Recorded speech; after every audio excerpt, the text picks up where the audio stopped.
Hey friends, David Burns going to be with you today. I'm excited to teach you guys an important lesson, one that I struggled with when I first started beekeeping, and that's basically, what if I don't want to wait until all 10 frames are nicely capped over at 17, 18, 19% moisture, but I just desperately want to get in there and get some honey out of there. I don't want to wait any longer. Today I'm going to show you a really good trick, especially those of you that have one hive and you got a lot of money riding on you making some honey to prove to your family that you're a beekeeper, or maybe your spouse says, when are we going to get some honey out of that stinking hive you bought? Well, this is a good way for you to bring some honey to the table, or finally get a bottle to the neighbor or something like that. It's going to be a technique, I think, that will really help you understand that you don't have to wait forever to get some honey out of your frame. Now, this is going to be particularly important for those of you that want a specific taste to your honey. For example, right now my bees are bringing in a lot of clover from the Dutch clover in my yards. It's hard to mow because the clover looks so good. Bees are all over it. I can't mow that clover. I'll be grinding up the clover and I'll be just grinding up bees. So I'm not mowing my clover. So they're going to put clover honey in here. Now what you can do, if you know they're on a certain crop, you can wait until it's capped over, take that frame out, and you know that's going to be your clover honey. See what I'm saying? And if they move to a different crop, maybe something different, then you can put it back in there and let them start filling it up on a different crop. So sometimes if you let all 10 frames get filled up in your super, through the course of a year, each frame may contain a different variety of nectar, and when you harvest it and then you extract it, and then it's all going to just get pushed together as one type of honey. So let's get started. A couple of ways you can harvest a super like this. You can use something like the synthetic vapor, the smells that drives bees away from the box. They drives them down. I use a lot of stuff, and I like Honey Bandit. You just kind of put it on a towel, lay it across here. I've showed videos of me using it, and all the bees leave. They go down, and you can take the honey. Okay, so now this is a good lesson. Should we take this frame? Is it ready for harvesting? I suggest you use a refractometer and suck some out of these cells over here, because that's what you're concerned about. But since these are capped over, they're at the right moisture level, 17, 18, 19%. They put a cap on it. These either are at the right moisture level and they're just, like that little bee there is just using it for food or putting more in there, or they just haven't gotten around to capping over. But do you see how the bees are actually working all of that? They're actually, we don't know whether they're drinking it or putting it in there, but that's an example. Sometimes they don't cap it over because they need it as a resource to feed larvae or to use it in the hive. But for me, I'm not going to take that frame, because on the other side, look at that, it's a lot more open. The moisture content could be too high, but let's leave it out of the hive now to give us more room to work. Not all of these frames are the red wax frames. Some of those are just regular color. And I just thought it'd be fun to do a jar of honey from the red wax frame. I don't think it would be red, but I need to give away a jar or two on my live stream to the lucky winner. Oh, I want to tell you guys how much I love working bees. This is so fun. And even though you're not here with me, you're watching me, so I feel like you're with me. I think we're friends, and you're hanging out with me today, so thank you. Be sure and subscribe. Really appreciate it when you subscribe. Look at that. Oh gosh, it's heavy. I'm going to rest it on the box. Perfect. This is one of the red wax frames. I can see a little red through there. And it's capped over all the way on that side and equally on this side. Look at that. So if you're faced with a dilemma that you just want a frame or two out of here, you don't want to take them all, you can just brush the bees off. I'll get my brush now. And brushing is not dragging. Some people take a brush, they don't want to hurt bees, so they drag it down. Dragging kind of irritates the bees. Flicking. Flicking is the way to do it. This is the flicking motion. Flick, like that. Flick, and the bees just kind of get airborne. See how I'm going to flick them. Flick them down onto the box. And you're not dragging them, you're not hurting them. They're exoskeleton. They've been flicked a lot just by flying around in the air. rotate that to the other side. Now this brush is not stiff at all. It's a little harder to flick, but it's a nice brush.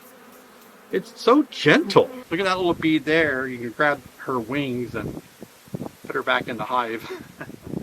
She was just getting a drink there. Okay, we did pretty good on that one. Look at that. So most of the bees are off. Let me check. Oh yeah, beautiful. Beautiful. Now look back here. Might be a little darker. But now I can just bring this and set it here. This weighs about 5, 6, 7 pounds. So if you're, wrestling with back pain, this is going to weigh 70 pounds roughly. 7 pounds a frame times 10. And that's going to hurt everybody's back. It may not hurt you now, but it's going to hurt you in the future. So if you want to kind of ease into harvesting your honey without hurting your back, one of the ways you can do it is how much weight are you wanting to pick up? So you could put 2 or 3 frames here. You could have, 14, 21 pounds here, and then walk into your building that you're going to extract them in, and then you could set them down in another box and come back out. That's a neat way. It's a back safe, really is.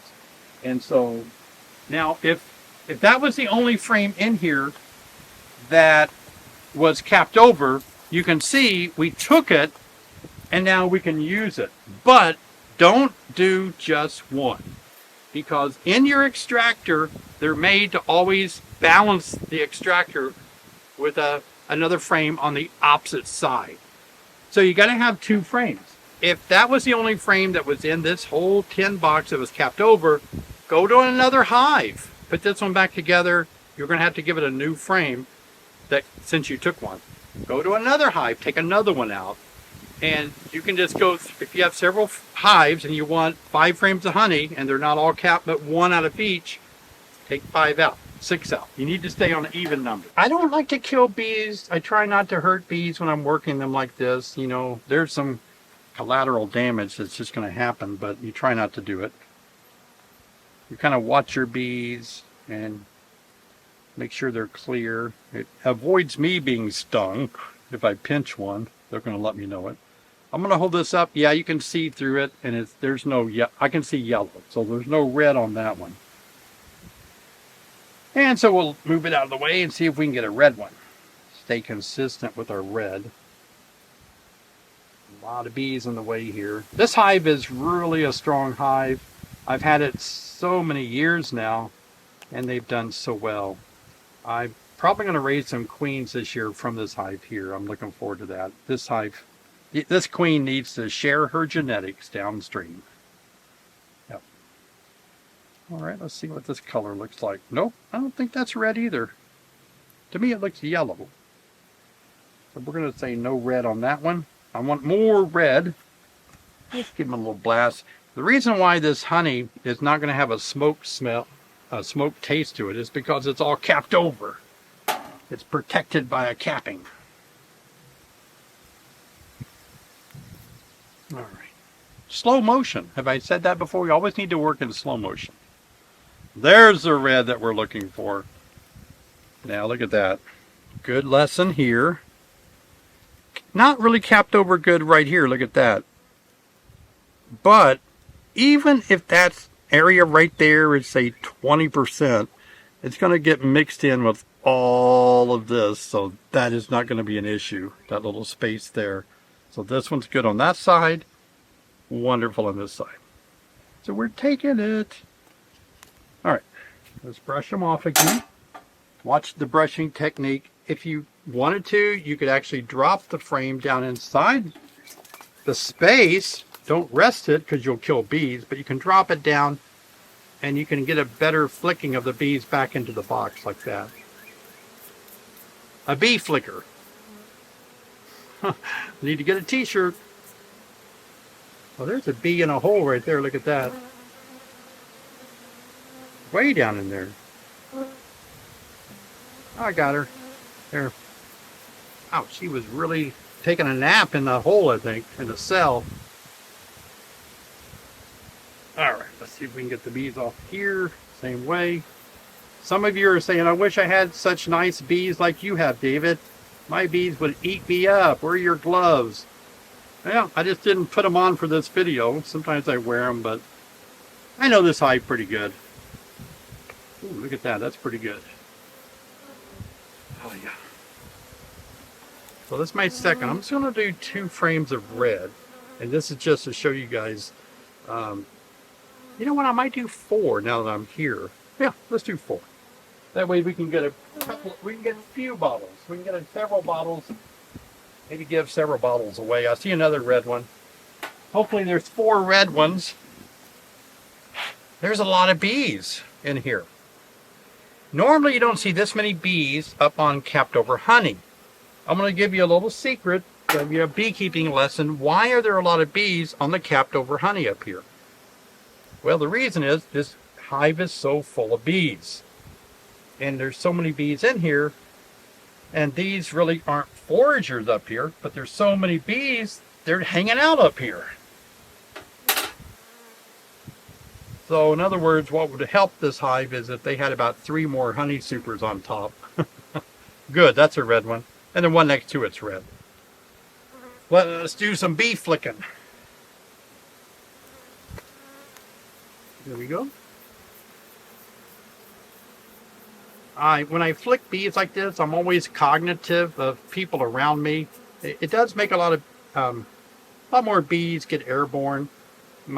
Pat, my videographer and friend, he's got a suit on, but he is bare-handed as well. And so if you see the camera jerk, or you see the camera leave, something happened to Pat. I'll have to use one of my other cameras. I appreciate Pat and all his work that he does. He comes down once a week and videos for me, and I appreciate that so much. And he's been a big help. He's actually just calls me to have so many videos I need to edit too. He's making me work hard. We have fun. We do have fun. Pat is a fun guy. He's on LiveStream. You'll see him on my LiveStream in the comments. It'll say something like Pat Stevenson, I think. Yep, Patrick Stevenson. Patrick Stevenson in the live stream. So say hello to my videographer, okay? How many is that? 3? Oh, shoot. Need another one. All right. One more red one? Yeah, the next one's red. I'm going to get some bees off with some smoke. See if I can chase them down a little bit. So, again, this is just a way for you not to have to harvest the whole super at once weighing 60 to 70 pounds. You can just take off a few. So we're going to take 4 off. So 4 off means 7, let's say 6 pounds each. Well, actually it's about 7 with the wood and everything. 7 times 4 is 28. So we're right at 30 pounds, which is not going to be too bad. All right, here we go. Another red wax. I thought it'd be fun to bottle up some honey just from the red wax experiment frames. If you're opposed to red wax, if you're scared to death of it, if you're scared of the food color or whatever they used for red, again, I don't think it's in the honey, but I certainly don't use it if you're opposed to it. I shouldn't have to tell you that. Don't try to win one if you're not for. It's just an experiment. I don't think anybody should use red wax on a permanent basis. I did it just for an experiment to show that bees actually pull out the wax that you give them instead of adding their own to it. That was just a little experiment that I did.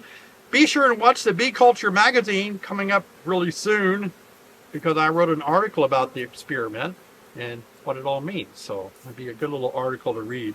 Speaking of bee culture, I'm actually featured this week on Beekeeping Today podcast. Yeah, so that's a fun little interview they did with me. If you want to listen to that, I'll leave a link in the description below. All right, number 4. There they are. Now, the worst thing you can do is put the top cover on. Leave a comment below if you know what will happen if you put the top cover on now. Pat, can you get a view of what's going on down in there? You might have to change the exposure, but that gives the viewer an opportunity to see how many bees this hive has in it. And again, their mite level was 1.33 a couple days ago. So it's a very strong, healthy colony. Everything's good with it. But what this means is that right now it has 5 frames in it. 1, 2, 3, 4, 5. Oh, one's on the ground down here. Alrighty, we'll put that one back in. I'm going to put it toward the middle so they can work it. One side isn't drawn out. That side there is not capped over, so we'll get them to work here in the middle on it a little faster. But I wanted you to see how strong the colony is. Okay, so now we need to add 4 more frames that we took out. Look at that. All 4 together. Only 3 are going to fit in there because the spacing is off. But we're going to put them in the middle, give them a faster chance to draw them out good. So the benefit of this is you can kind of micro harvest. So we're harvesting just a few frames at a time, and now we're giving them 4 more frames, so it keeps them busy. Now they have more work to do. I'm out of swarm season. I don't have to worry about my bees swarming anymore. But I do want to put these 4 frames right here in the middle.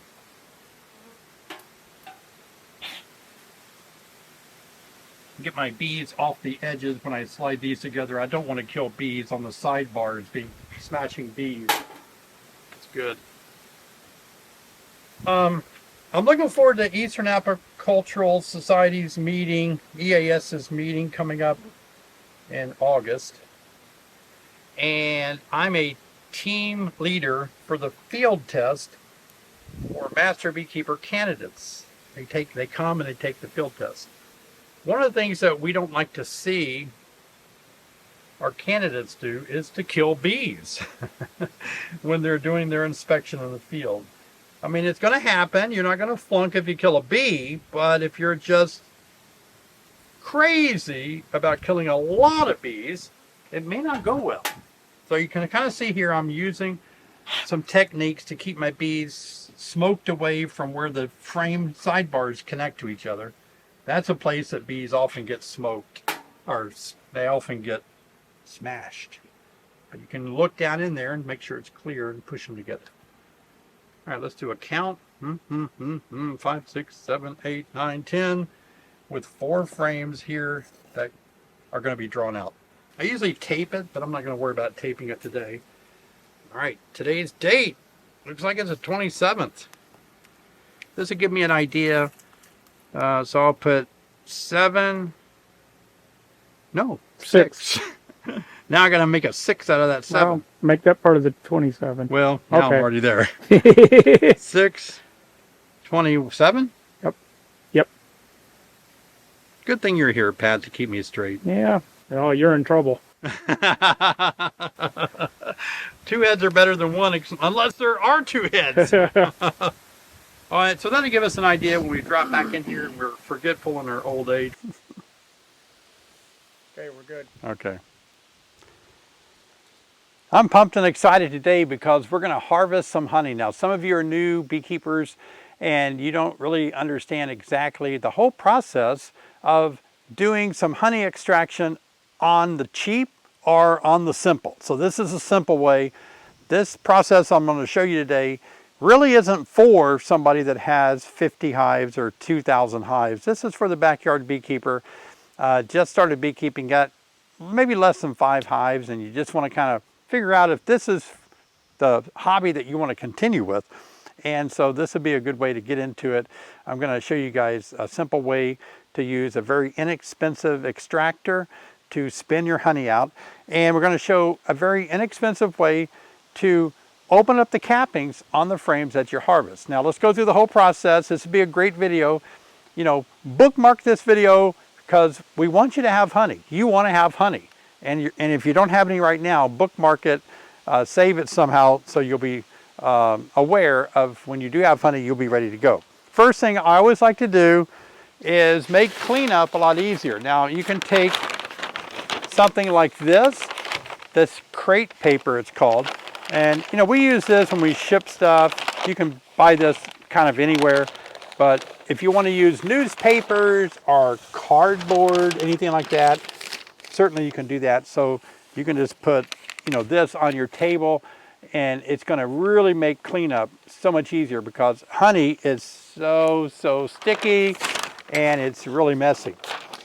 Another thing I want to talk about is you gotta choose where you're going to actually do the harvest of your honey. Like if you're going to do it outdoors and it's late summer, or if it's maybe in a dearth, it's likely that the bees are going to rob your area that you're working. I'm doing it now the 1st of July, so we're in good shape. Bees are out foraging, so they're not going to bother us today. I'm going to put the honey supers that I took off the hive. Show and tell time, look at that. This is something I want you to see because it's actually the bucket that we're going to put all the honey into. But here's the process. Like I said, it's really cheap to do this. This is I think a 4 or 5 gallon bucket. And now this has more than one strainer, but these are strainers. And they judge strainers by micron. And as you can see, this is a 400 micron. The smaller the micron is, the more fine the mesh is that the honey will go through. So this is what I like to use. 400 for me is kind of the middle of the ground. If you're trying to win a blue ribbon for your honey, you might want to filter the whole bunch, you know, through a much tighter mesh. But 400 is going to make it go through there perfectly fine. The other thing that's important, we're not ready to start pouring our honey in here yet, but I want to tell you that all the little safety protocols, this is a honey gate on the bottom of this bucket that your honey is going to be in. Do not begin the process of extracting your honey until you physically close it and tighten it down as tight as you can get it, and then have somebody else check it too. Otherwise, what's going to happen is you're going to forget and leave that open from the last time, and the honey is going to start going through here and going out your bucket onto the ground, and you'll lose it. So you want to double check this. I can't tell you the number of times that beekeepers, I myself included, let that open a little bit longer than we should have. So make sure that stands true with your extractor as well. Always make sure your extractor gate, the honey gate extractor, is closed. Okay, so now we're moving into the part where we're going to actually cut the cappings off of the frames. So we don't really need this until later, so we'll move this out of the way. So this is a bucket of water that I'm going to use to rinse my hands with, because my hands are going to get filthy. Not filthy, but my hands are going to get sticky with honey. And I like to keep a rag with me to keep, dry my hands off. I also have my knife. Now this is where a lot of people will make a decision to use a hot uncapping knife, a heated uncapping knife. But for me, I just find it just as easy to use something like a bread knife, serrated knife out of the kitchen. It's going to work fine for me. A little bit longer would make it a tad easier, but these are medium, so this is going to work. And I have this, which is a honey capping scratcher. It scratches any type of cappings that the knife couldn't open. So that's going to be a little handy tool. Let me show you one more thing. Look at this. Now, these are easy to make yourself. You can buy all of this from bee stores and spend a lot of money on it, but backyard beekeeper, we're just talking about doing simple here. This actually, I cut it with a dado blade so that you can rotate it and it fits, the grooves fit into the bucket walls. And this little point is just a screw you can see here, like a drywall screw. And it helps stabilize my frame when I'm ready to cut it. So that's really the tools that you're going to need to do this. So let's get started. Let's take a frame. Now, I always like to have a hive tool with me because even though, we only took out 4 because I was showing you how you can just do a few at a time. But if you had 10 of them in there all full of honey, you're going to need your hive tool. Even these 4 can be hard to pull up sometimes because the propolis will kind of re-grab each other's, the frame and all. So it's just good to have a hive tool, kind of keep it handy to get everything separated. All right, so again, look at that. A beautiful frame of honey capped over. And this is from the red wax hive that we did the experiment on. Now the honey is not going to be red. If it is, I'm going to be shocked. It should not be, even though the comb was kind of red in color in our experiment. All right, so there's the nail, and here's our wood. So I just like to put it, maybe get a real close-up of that, you think? Yeah, there you go. So I just like to put about right in the middle, right here. And see, now I can turn it pretty easily. If I want to do one side, I can spin it to the other side. So that's going to work out good. There's kind of like an art to this, and this is sort of like, it can go really well, or it can be frustrating. Depending on how far out the wax is drawn out, that's what makes a difference on cutting it. So theoretically, we want the blade of the knife to use the wood down here, the bottom part of the frame, as a guide, and the top part here as a guide. So you could just use your wood and slide it down, try not to dig into the wood. It will dig into the wood. But hopefully, if they've drawn it out the right, distance out, it won't leave any that are sunken down in there. But like I said, it doesn't always work that way. Sometimes you get one that's way drawn out and you're slicing off a big chunk of comb and you're trying to get off of the wood to keep those, just all you want to do is cut the caps off. That's what you're doing. So this frame looks like it's going to cooperate with us. Let's give it a go. Now, I have a technique that I kind of like to pull up. I like to start about right here, and I like to pull up because, I can't really get in there. So I just start right here and see if I can get in underneath that wax. Boy, look at, you can see some of the red showing up. Look at that. But see, I can just open that up and let that fall in my bucket.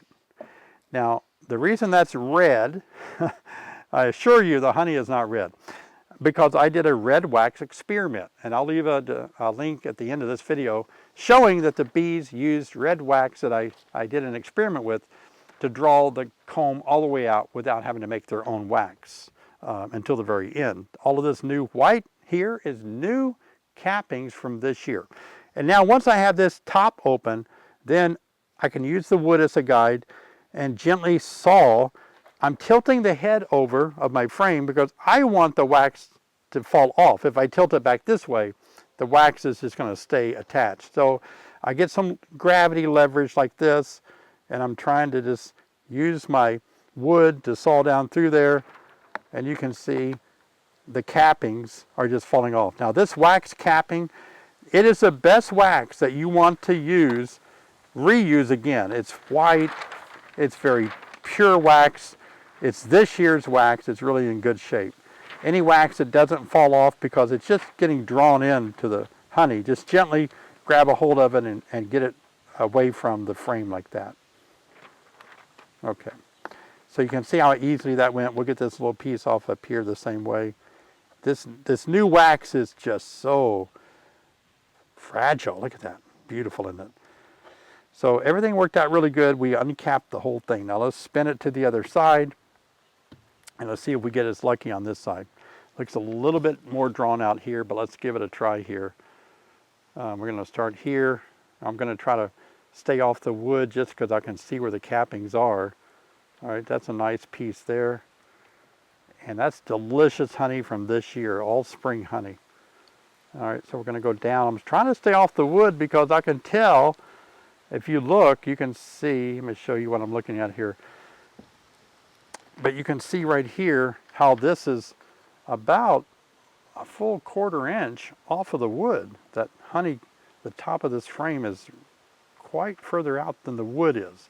So if I cut against the wood, I'm going to be cutting a lot of honey. Now you can, because everything that we kind of slice off, it's going to fall in this bucket, and we're going to get everything, all honey will be processed or harvested. We're going to get it out of that bucket. But I'm going to keep trying to saw through off of that board just a little bit trickier to do. Maybe I'll show you both examples. Okay, so you saw me trying to saw away from the wood, but let me show you what it's like if I saw using this wood as my guide. You'll watch how deep it'll cut. See the difference that it makes? I'm going to come up out of it now. So just try to get it where you're just uncapping it. It's a little tricky, but you can do it. You can kind of watch the caps. If they're not uncapped, you can choose to go a little deeper. All right, look at that. Worked out pretty good, didn't it? Now let me show you this. The little scraper here is good. See the scraper? case you think, well, I may not have got those opened up, you can just scratch them. I think it's just some leftover wax, but don't dig deep. You're just trying to get cappings. And then once you get all that open, what we've done, we've taken the canning jar lid off of each cell. And now this goes in the extractor. So as you can see down in here, this is what one of the sides of the basket looks like. And this is our frame of honey that we're putting in here. And I'm just going to set it like this right in here. Put the lid back on it, and we're going to do our other one. All right, let's see how this goes. Same way, I'm going to start up here and go up to the top. Oh, by the way, when you're cutting up like that, you always want to make sure that your fingers are behind the wood. You don't want to cut yourself. Like, don't have a thumb up like this. You'll slip and hit yourself. Keep your fingers behind the wood that you're scraping up like this. You got one bee looking around there. I knew I'd be taking my chances today doing this outdoors. We tried to do this early before the bees went crazy, but we'll see. Yeah, always think about what happens if the bees detect a lot of honey out here and there's not a honey flow going on. You can create quite a scenario that you don't want. There'll be bees everywhere that'll be hard to get rid of for several days. And again, you can see at the top here, I'm going to use my scratcher to open the caps up here so all the honey runs out good. Flip it to the other side. Let's do the same thing.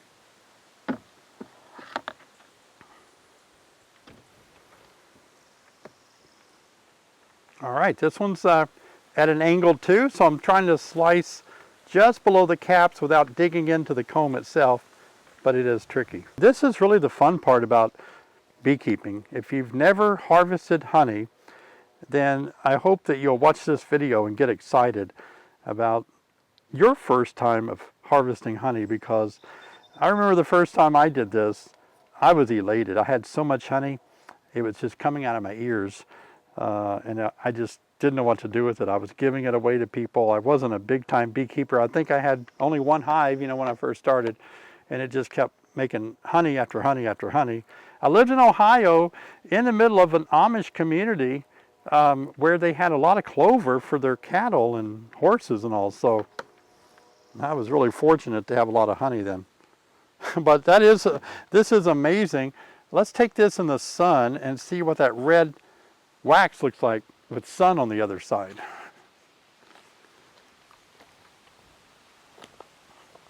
Let's see, the sun be out this way maybe. Oop. Oh, there we go. Look at that. That's crazy, isn't it? Let me. I'll play with it a little bit. Yep, that looks pretty. Yep, so bring it back over to your extractor.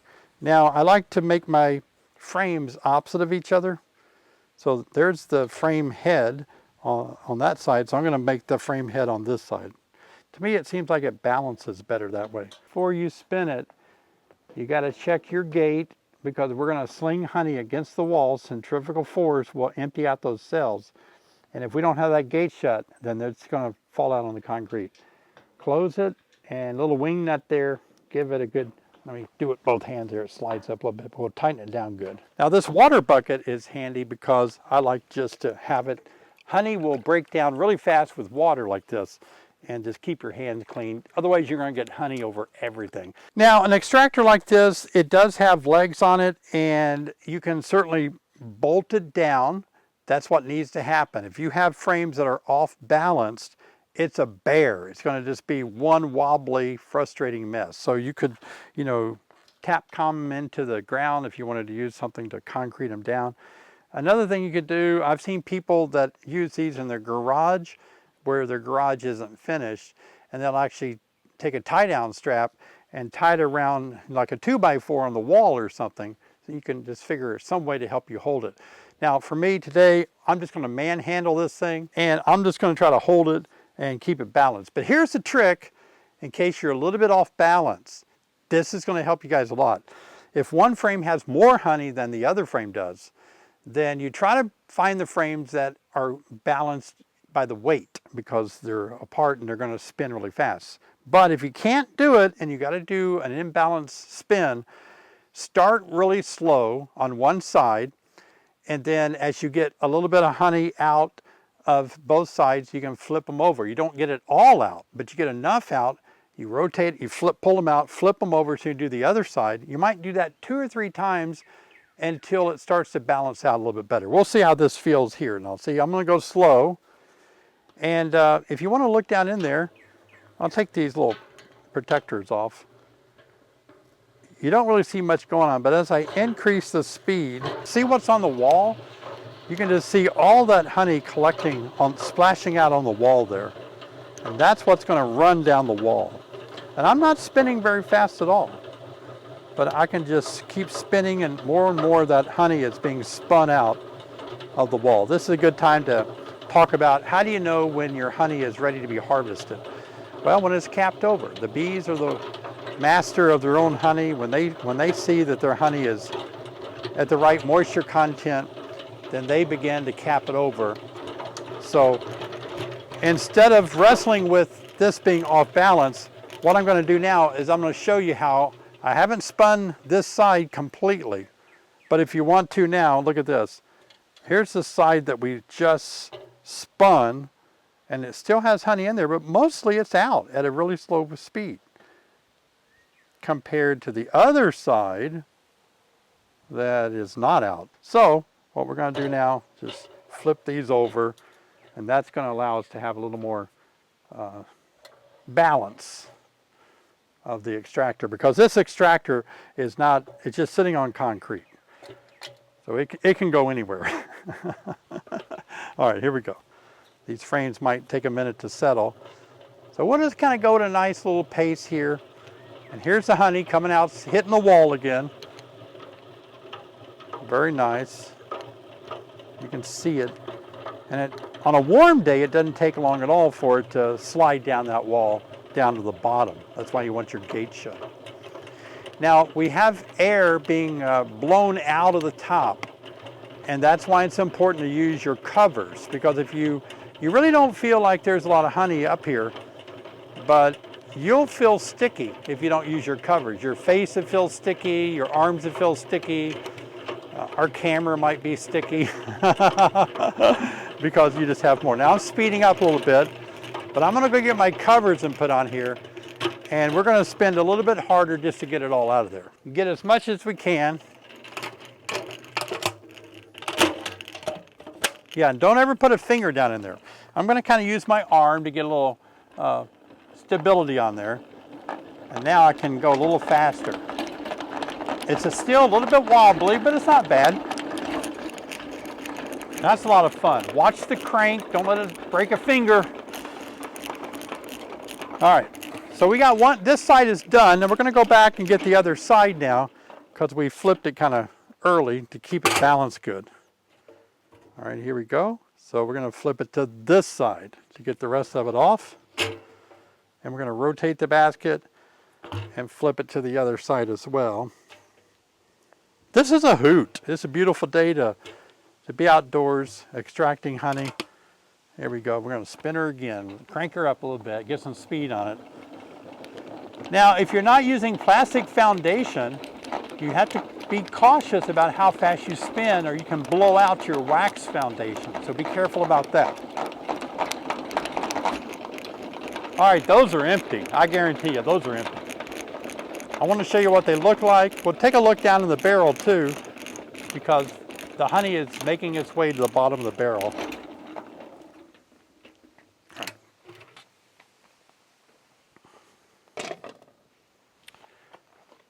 Yeah, look at the honey down in there. Do you see it? It's just that much. Don't know if it's picking up or not. It is. It looks good, yeah. And then let's look at a frame. Look at this. It's what we call a wet super, but it looks pretty dry. You just don't see any nectar or honey in there at all. It would be honey and it's gone. We spun it all out. Well, we didn't go crazy, but those two are empty. We got 2 more to do. All right, so this is what we all strive to do when we keep bees. We want some honey. And I know not everybody wants honey, but those of you that do, this is the moment we have all waited for. So before you open this honey gate, you want to check the honey gate on your bucket and make sure it's closed. If not, all your honey is going to fall out on the floor or the concrete. Now, I like these buckets. These are food grade quality buckets that I get for a small operation. They're perfect for that. Again, I've explained what these little strainers are. They're not really filters, they're just strainers, 400 micron. And so what we're going to do is set it right underneath here, and then we're going to open this gate up, and you're going to see the most beautiful thing you've ever seen if you've never seen this before.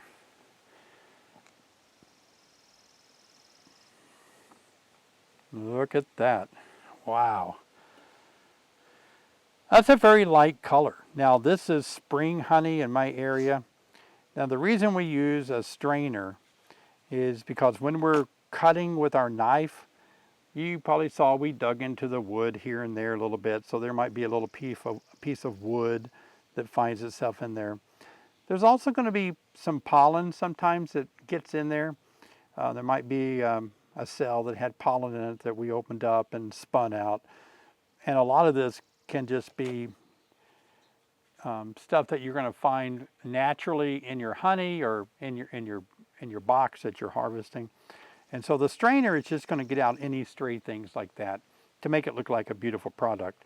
But while we're doing this, I want to talk about the bucket. Now, this 5-gallon bucket, when we allowed this honey to go through this 400 micron filter, it's actually going to take longer than you think. And so if it's cooler, it's going to take longer for it to go through that strainer. But the thing to remember is the honey, once it reaches your bucket fills up. I want you to let this bucket sit for several days. That's going to be important. Here's why. Because this honey has air bubbles in it. You can see the air bubbles going out as they pass through here. That's because we spun it, they drip down a wall. It's got air bubbles in it. So when we put honey in a 5-gallon bucket like this, all the air bubbles over the course of a week, let's say, will rise to the top. All debris, like if you missed a little piece of wood or a bee leg or something, all that will rise to the top of honey. And that's why in this 5-gallon bucket, the gate is at the bottom. And so this allows everything like air and debris, healthy stuff, but it's just wax particles, whatever. It allows that to surface and it becomes like a foam. Those bubbles actually form like a foam at the top of your bucket. And so that's why when you wait several days, I'll show you both. We're gonna fill a jar up from this bucket right away, and you'll see the air bubbles. And we'll do one that's been sitting for several weeks, and you'll see the big difference that it makes. So if that really concerns you, then certainly you need to wait.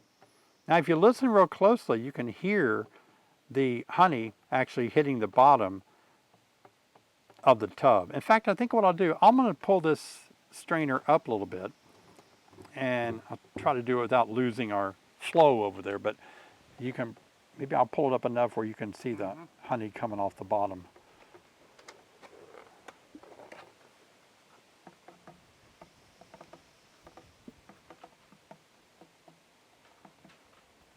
You can see it just kind of dripping off the strainer there.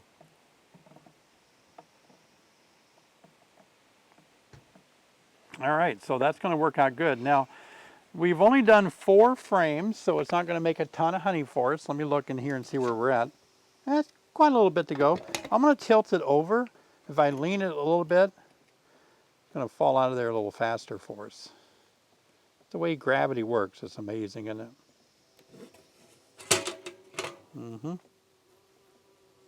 And you know, I'm really quite surprised every time I extract honey. I'm surprised how much honey you can get just like off of 4 frames. It is amazing. There's still a lot of honey in this tank, and you can see this would fill many jars, several jars, especially smaller jars. Yeah, there's a lot of honey still to go. Liquid gold, look at that. How's it taste? Yeah, good question. So I'm going to take my finger, get into the flow a little bit here. Ooh, I'm going to taste it. Oh my gosh. Oh, that's the best honey ever. Wow. Look at that. There's a bee that's there. See? We don't want that bee to sample any honey because she'll take that back to the family and say, you won't believe what I just found. And she'll do a waggle dance and they'll all be here in a minute. But since she wasn't really able to get a sample, she may not go back and perform a waggle dance. Now let's look down the hole here. And if you can see down in there, we've got the majority of it. It's still a little bit down in there. But most of it has already come out. If you have a little extractor like this and you've got quite a few supers to do, it wouldn't hurt at all to incorporate some love from your family to come help you. Get the grandkids to spin the crank, get people to, you know, help you fill some jars or whatever, but you can always, people love to help other people extract this honey like this. So we're going to go ahead and shut our gate now. We don't want it dripping on the concrete or your floor inside. And then we're going to move this indoors to keep the bees from discovering where we're at today. All right, so now we're going to go ahead and take our jar. And when I get jars, I clean them with soapy water, rinse them off really good, then I dry them really good, and they're good to go. I'm going to demonstrate today for you guys what it's going to be like if we immediately bottle a jar right after we let the honey go in here. Well, as we continue to extract this honey, we're going to bottle it pretty soon. So stay tuned. But I want to encourage you guys to please subscribe to my channel here. Doesn't cost anything and means a lot to me. Give me a thumbs up. Now let's get back and see what it looks like when we start to bottle this honey. Letting it settle and letting it not settle. So this is not settled yet. And you're going to notice not only the air bubbles right now that are going into the jar, but once we get it filled up, I want you to see what it looks like. Now some people might say, well, won't those air bubbles settle out of the jar? And even though we put it, you know, in the jar like this, put a lid on it, won't they all rise to the top? It kind of doesn't work that way. They will, but not as effectively as if you were to let them settle in the bucket itself. Now you don't want to fill a jar all the way up because it's going to stick to your lid. So you want to cut short like that. Okay, that's good. Getting your drop of honey off. All right. And I can tell we're going to have to clean our mess up because a few bees have found out what we're doing. And they're going to go back and tell their hive that they found some honey. All right, so let's take a look at this honey here. And it looks cloudy. If you can get kind of an idea of what it looks like. And it looks cloudy because of the air bubbles. This honey is as clear as the glass that it's sitting in, but because it has so many air bubbles in it. Let me see if I can hold it out toward the sun. These are better to let rise to the top of your bucket than in the jar. It's just not going to work well in the jar. So that's why I like to let that sit like in that bucket for, like I said, about a week, at least a week. And now let's go, I'll show you a bucket that I've had sitting for several weeks. Let's go compare the air bubbles between this sample and the sample in there. So now I have a bucket that's been sitting for many weeks. And if you look, let me see if I can pull it open. So you can see here, these, I threw the cappings and let them drain on top in the strainer. But I bet if we open this up, we might see some foam under there. Look at that. So that's the foam that I'm talking about that collects on the top. So that would, those are bubbles that are in your honey just from the extraction process.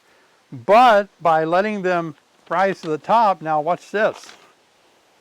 Let's see what they look like here. They're going to be a lot less. Look at that. Wow. Now the key to remember, this is the foam line. So when you're filling a jar up, if you let your foam line get down into this gate, you're going to let all your foam go into the jar. Wow, this is a half-gallon jar. It got heavy fast. Honey is pretty heavy. All right, don't want to fill it all the way to the top, but that's good enough. That didn't take long at all, did it? All right. So our foam line is still a good couple inches above our gate, so we're okay there. All right, let me get that off of there. Let's take this out in the sun and compare.